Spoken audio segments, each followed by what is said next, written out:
Karena denger itu tadi sekarang langsung aku ke halaman samping rumah, aku ambil batu, aku pukul tanganku itu orang itu membunuh kamu kayak gitu.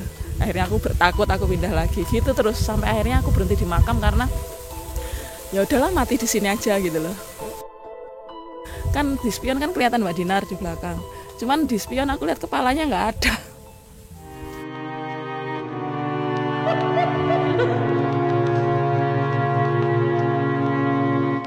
Selamat datang di Buzz Story, cerita bareng waktu malam. Nah, di sini masih sama Mbak Resti ya. Kita lanjut di part 2. Untuk kalian yang belum lihat part 1, lihat dulu di sini supaya nggak bingung ya dengan ceritanya. Dari awal nenek ya Mbak ya, nenek menderita sakit non medis.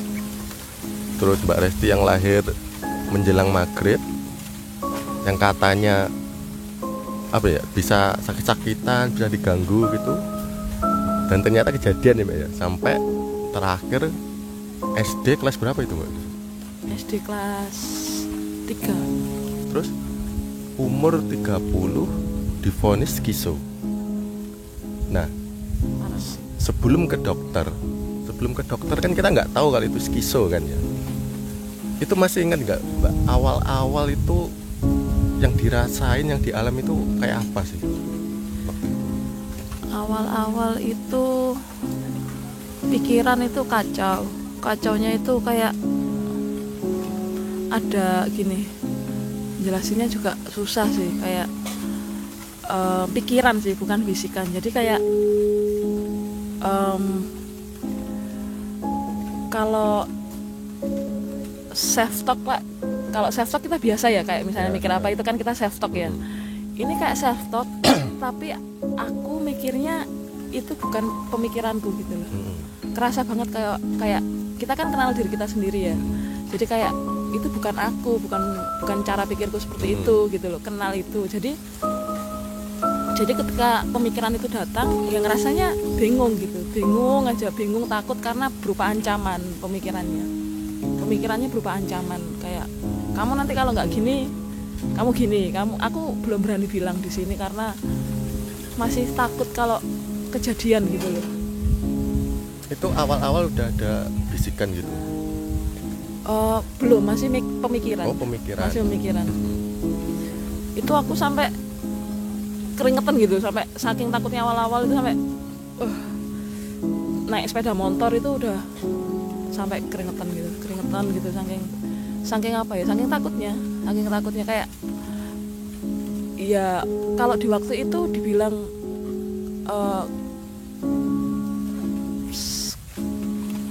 nggak sadar ya, jadi kayak percaya aja gitu loh sama yang diomongin pikiran walaupun itu nggak terjadi gitu. Misalnya aku lewat naik sepeda motor gitu ya, kamu lewat sini, kalau nggak lewat sini nanti kamu kecelakaan loh, kayak gitu loh pemikirannya. Jadi akhirnya aku lewat situ, padahal juga nggak kayak gitu kan, maksudnya kan ya nggak ada gitu loh. Tapi awal pemikiran itu muncul ada sebabnya nggak? Mungkin sebelumnya ada masalah atau apa? Enggak ada. Jadi aku masih kerja, posisi waktu itu masih kerja biasa aja ya. Tahu-tahu ketika bangun pagi hari itu udah ada pemikiran kayak gitu. Tapi aku juga nggak mikir, ya nggak bisa mikir sadar gitu, mungkin udah kena skizonya gitu loh ya. Jadi nggak bisa mikir waras lah. Jadi apapun yang pikiranku keluar waktu itu, ya itu yang aku percaya. Jadi kalau kamu nggak ngomong gini nanti kamu tak bunuh, kayak gitu. Ada ancaman pembunuhan. Tapi waktu awal pertama kali aku skizo, itu yang paling sering itu muncul bunuh diri. Jadi nggak berhenti itu. Jadi mau aku duduk, mau aku jalan, kegiatan apapun itu terus di sini.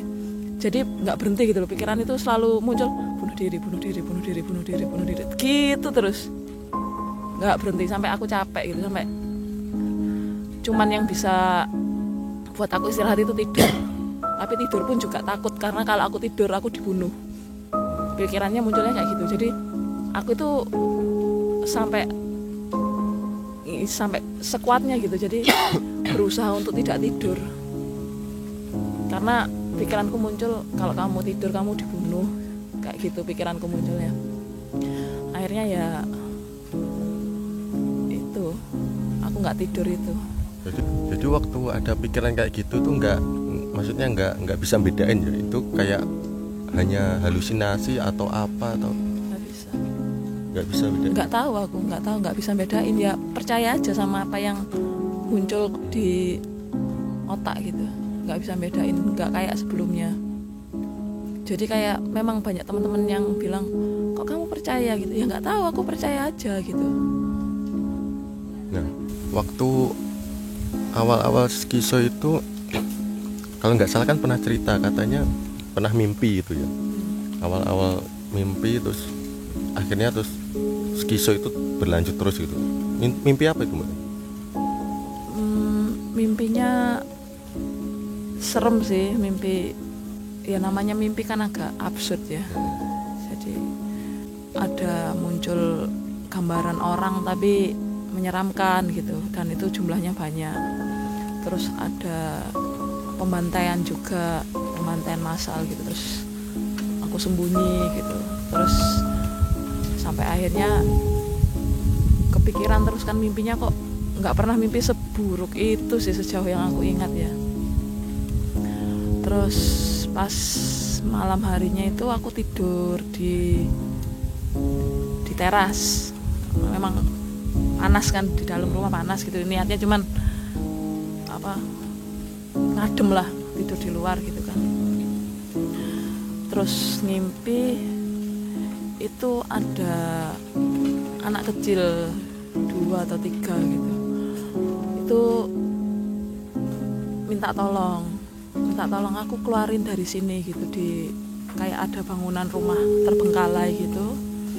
Ya ayo tak bantu, tak bawa keluar dari rumah ini gitu kan. Terus pas berusaha aku manjat tembok gitu, mau tak gendong gitu, ayo keluar dari sini, tak keluarin gitu. Terus tiba-tiba itu anak kecilnya bilang, jangan udah kamu pergi aja, udah tinggalin kita, nggak apa-apa. Itu ada bapak-bapak yang istilahnya kayak nguasain anak kecil itu tadi gitu loh.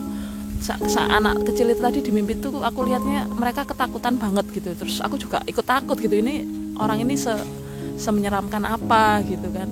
Tapi akhirnya ya udah, karena aku disuruh anak kecil itu tadi untuk pergi, aku pergi gitu. Jadi aku nggak jadi nyelamatin anak-anak itu tadi, dalam mimpiku sih gitu. Terus besok paginya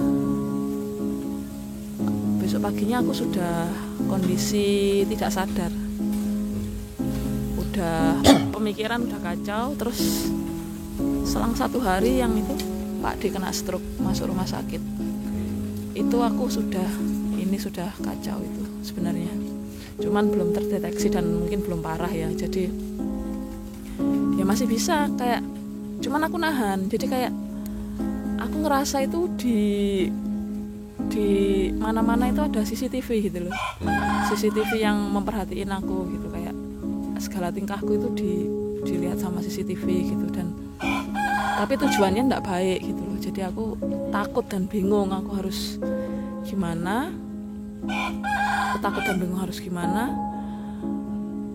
Sampai akhirnya ancaman itu terus datang dan semakin ngeri, ancamannya itu semakin ngeri. Sampai aku akhirnya dalam diriku tuh muncul pemikiran, tolong matiin CCTV-nya gitu. Kalau aku serius, aku pukul tanganku sendiri itu pakai batu, yang kamu tahu kan? Oh ya itu ya aku kan ya tahu ceritanya ya. Itu kalau nggak salah itu kan awal itu sebelum ke dokter ya, Mbak ya. Jadi kita kan belum tahu itu skizo ya. Nah itu alasannya kenapa, Mbak, kok benar-benar dipukul itu pakai batu? Iya, karena aku bilang sama entah siapa yang ada di pemikiranku, aku ngerasa kayak di langit itu ada CCTV yang terus mantau aku, yang terus ngancam aku gitu kan. Aku juga mau privacy gitu loh. Jadi istilahnya sampai saking seberapa sih kuatnya CCTV itu, kayak bayangin ya, aku mandi itu aku ngerasa ada CCTV gitu loh. Jadi kan aku nggak mandi gitu loh, saking takutnya aku nggak mandi gitu sampai terus gimana gitu, bingung caranya gimana aku bingung. Akhirnya ya itu denger bisikan, pukulan tanganmu, sekarang gitu. Itu siang hari kejadiannya. Jadi kalau terus aku juga mikir ya aku serius gitu loh, tolong matiin CCTV-nya gitu, aku nggak mau, aku mau privasi gitu kan. Terus akhirnya ya udah pukulan tanganmu sekarang itu di otak gitu terus nggak berhenti, sekarang. Tadinya aku di ruang tamu karena denger itu lagi sekarang.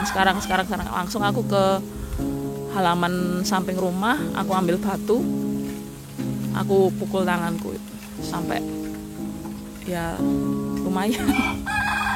Berapa kali itu?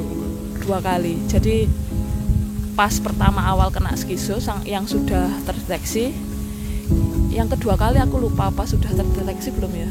Kejadian 2 kali itu, kamu ingat nggak? Nggak ingat ya. Yang kedua kali itu, jadi aku mukul tanganku kan 2 kali ya. Yang pertama sama yang kedua. Jadi yang kedua itu aku mikir kok kejadian lagi gitu loh. Aku mikir kok CCTV-nya ada lagi gitu. Akhirnya aku pukul lagi tanganku buat berhentiin itu. Padahal waktu kayaknya aku udah terdeteksi skizo, cuman aku sempat nggak minum obat. Jadi kan pas awal pertama mukul tangan itu kan nggak lama, kemudian akhirnya dibawa ke rumah sakit, dapat obat, normal kan, kayak sekarang gini aku bisa normal lah, bisa bicara, bisa pikiran itu juga nggak ada, ancaman itu udah nggak ada kalau udah minum obat. Terus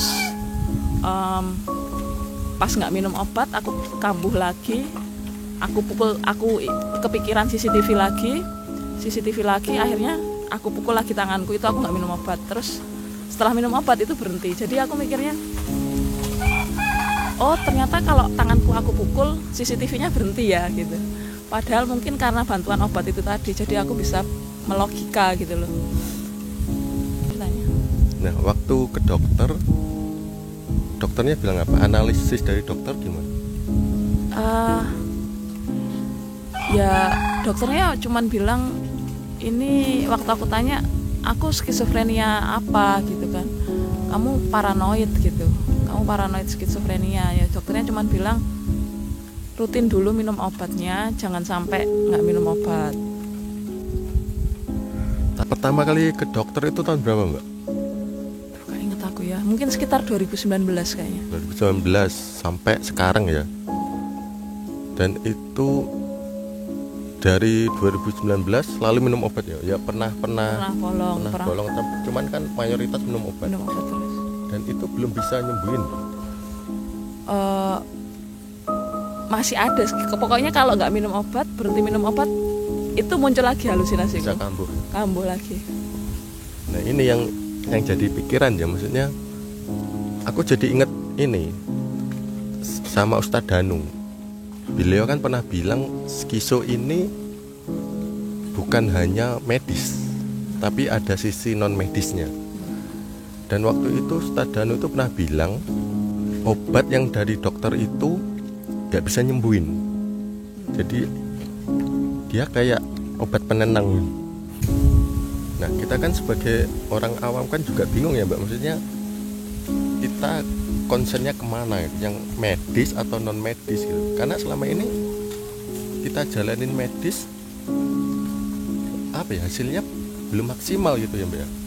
Karena kalau nggak minum obat bisa kambuh gitu. Nah ini masih bingung ya. Ini apakah murni medis atau memang ada unsur non medis gitu loh. Waktu itu kan Mbak Dinar juga cerita. Mbak Dinar ini kakaknya Mbak Resti. Ya kambuh ya Mbak bisa dibilang. Terus naik motor pergi sendiri, ketemunya di Mojokerto. Di Jombang. Di Jombang lagi tidur di pinggir makam. Itu ngapain tuh? Maksudnya niatnya mau kemana? Terus akhirnya kok bisa tidur di pinggir makam itu gimana ceritanya? Itu di pikiranku itu mau pulang, disuruh pulang ke rumah gitu kan. Padahal rumahku kan di sini. Cuman dia bilang kalau itu bukan rumahmu gitu. kamu pulang, tapi kemana gitu kan. Enggak, ya udah jalan aja gitu. Tadinya aku kepikiran mau ke rumahnya Mbah di Magetan gitu kan. Dan itu aku berangkat itu nggak mikir apa-apa kan, udah nggak pegang uang, dompet nggak bawa, kayak bawa cuman nggak bawa uang, mau bensin itu udah nipis, jadi nggak mikir itu. Tapi ya itu, karena itu aku berhenti di Jombang karena bensinnya habis kan, bensin motornya habis. Aku taruh gitu aja di pinggir jalan sepeda motornya. Terus aku ketakutan kan, itu aku sebelum ke makam itu jalan gitu, berhenti duduk gitu ya, duduk di depan rumah orang gitu. Terus itu muncul lagi, ada suara gitu bilang, kamu nanti dibunuh loh kalau duduk di sini gitu. Akhirnya aku pindah gituin terus, kamu itu loh ada orang lewat gitu ya, itu loh orang itu membunuh kamu kayak gitu. Akhirnya aku bertakut, aku pindah lagi gitu terus sampai akhirnya aku berhenti di makam karena ya udahlah mati di sini aja gitu loh, dekat kuburan, tinggal ngubur gitu kan. Akhirnya aku tidur di depan makam gitu, ketemunya itu di depan makam Jombang gitu.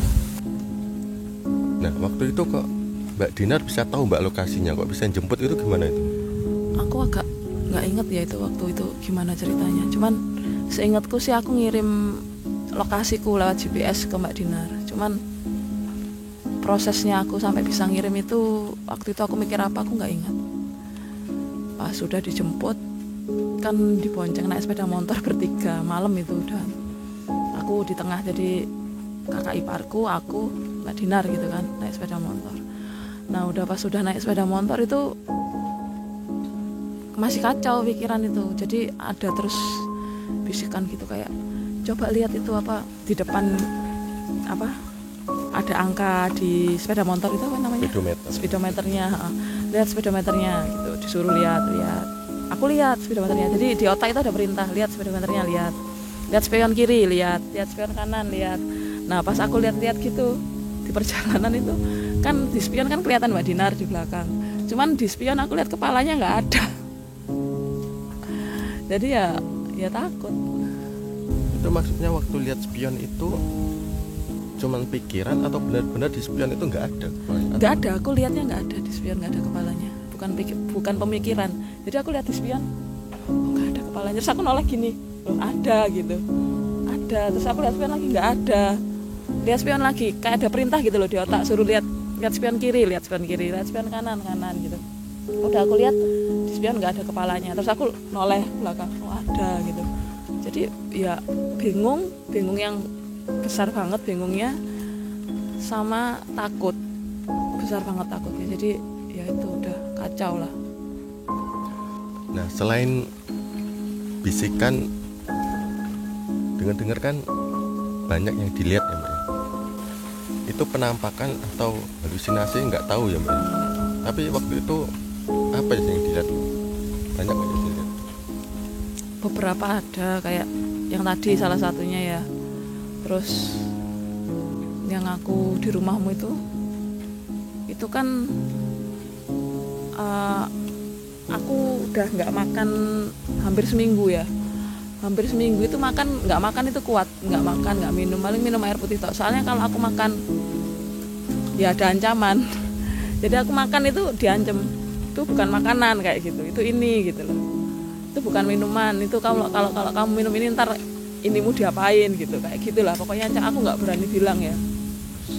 Aku masih takut, soalnya takut kalau masih ada kekhawatiran kalau di sini itu kayak nggak usah cerita lah, ntar malah kejadian kayak gitu loh, takutnya.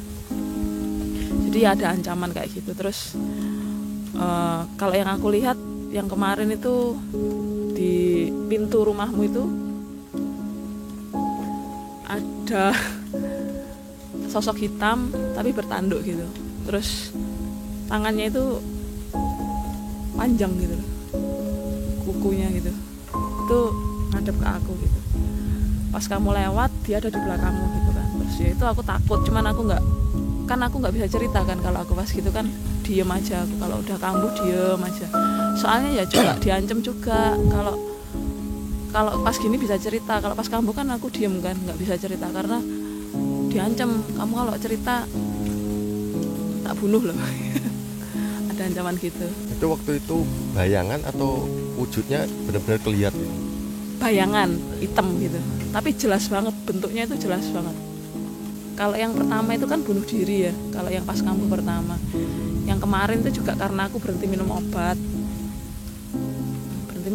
terus kambuh itu mau dibunuh. Kalau yang ini semua orang pengen bunuh aku lah gitu ceritanya. Terus sempet daripada dibunuh mending bunuh diri aja gitu kan, mikirnya bunuh diri aja gitu. Sempet di pikiran itu ya udah minum racun tikus aja gitu, keliling gitu kan, keliling gitu lagi, udah nggak minta uang ke orang tua untuk bensin atau apa. Jadi bensin ngepas gitu keliling kota gitu, pergi ketemu siapapun di jalan itu otakku bilangnya itu mau bunuh kamu. Jadi aku nggak bisa berhenti dimanapun sampai ya udah beli racun tikus, dia bilang gitu. Untungnya aku itu nggak bawa uang dan semua toko tutup, jadi aku nggak bisa beli racun tikus. Terus aku lihat di dalam rumah, pas aku udah sampai rumah yang kamu jemput itu, aku pas udah sampai rumah sini kan ada semen putih, gogorokan semen putih itu, semen putih di lantai gitu kan. Aku ambil air minum, dia bilang itu lo racun tikus. Otakku bilang gitu, itu racun tikus minuman. Akhirnya aku campur air, aku minum. Bayangin kalau itu racun tikus beneran. Tapi waktu itu emang ini ya, maksudnya nggak bisa bedain, maksudnya oh ini salah, ini nggak benar, tuh nggak bisa ya. Nah, itu ya yang aku bingung itu maksudnya karena sampai nggak bisa bedain itu, maksudnya ini cuman halusinasi, oh ini nggak benar gitu. Kalau ya aku juga pernah kayak mikir gini cuman masih sadar oh itu salah, itu nggak benar gitu. Cuman ini kayak nggak bisa ya udah gitu. Percaya, iya. Jadi aku lihat orang sepeda motoran gitu ya, aku perhatiin wajahnya satu-satu yang papasan sama aku gitu. Tuh loh mau bunuh kamu. Ya aku percaya, jadi aku takut gitu. Bahkan saudaraku sendiri gitu, kayak Benny gini ya, Benny atau ibuku sendiri gitu. Isinya itu kayak mereka mau aku mati gitu loh. Apapun yang mereka lakukan itu mereka mau aku mati. Jadi aku mau dikasih makanan itu kan memang kayak ayo makan gitu kan. Padahal peduli gitu kan, mau ayo udah nggak makan berapa hari. Tapi di pikiranku tuh kamu kalau makan itu nanti kamu diginiin. Pokoknya ancaman lah, isinya ancaman gitu. Ancaman pembunuhan. Jangan sampai kambuh lagi. Cuman kalau aku tanya dokter, minum obatnya sampai kapan ini gitu. Apa kan katanya kalau baca-baca di artikel ya moga-moga sembuh sih. Cuman katanya kalau artikel kan bilangnya seumur hidup ya, skizofrenia itu. Dokternya juga bilang ya kita belum bisa mastiin, belum tahu sampai kapan minum obatnya, belum bisa bilang. Dokternya bilang belum bisa bilang apakah harus minum obat seumur hidup atau bisa sembuh. Dokternya belum bisa nyimpulkan. Cuman untuk saat ini ya udah kamu minum obat dulu aja. Cuman kita belum bisa nyimpulkan sampai kapan gitu. Berarti ya untuk saat ini terpaksa bergantung dengan obat. Ya itulah Mbak ya, cerita yang bisa dibagi ya mungkin ya. Ya semoga cepat sembuh lah Mbak ya. Amin, makasih. Sembuh dan makasih udah cerita di sini. Sama. Mungkin ada masukan dari teman-teman juga. Nah, ya. Ini mungkin teman-teman yang nonton ini ya mungkin punya pengalaman sendiri atau mungkin saudara teman yang mengalami hal yang sama mungkin dan mungkin bisa sembuh. Nah itu dari medis atau non medis mungkin bisa kasih komentar lah, bisa berbagi, nanti kita bisa sama-sama tahu lah. Sekian untuk cerita bareng waktu malam kali ini. Terima kasih udah nonton. Jangan lupa support channel ini dengan cara like, comment, share, dan subscribe. Terima kasih, sampai jumpa.